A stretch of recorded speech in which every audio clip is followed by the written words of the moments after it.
We all arrive at borders with our own stories. Zainab arrives without any documentation because she was never able to get a birth certificate.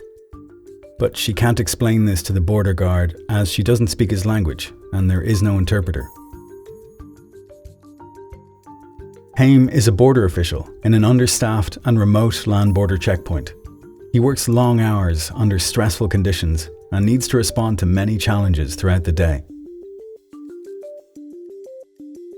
Alan is 40 years old. He watched his teenage son drown when their boat capsized and is consumed with grief, but is finding it hard to express his trauma. Javiera is one of only 2 female border officials at a busy seaport. Here, she has experienced constant harassment and is increasingly suspicious of men who she meets in the course of her work.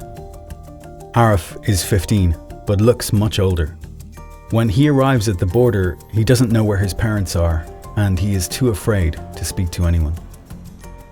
Sam is a border official at an airport.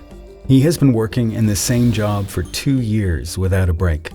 He becomes angry and frustrated when migrants seem uncooperative. Everyone comes to borders with their own stories. Borders can seem like hostile and remote places where no one has rights.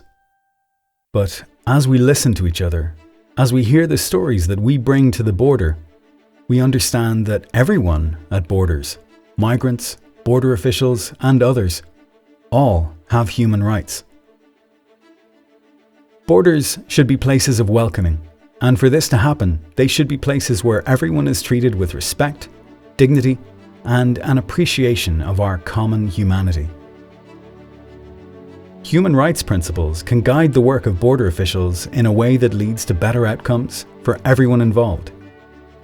The UN Human Rights Office's recommended principles and guidelines on human rights at international borders are intended to translate the international human rights framework into practical border governance measures. They are based on the understanding that respecting the human rights of all people facilitates effective and sustainable border governance.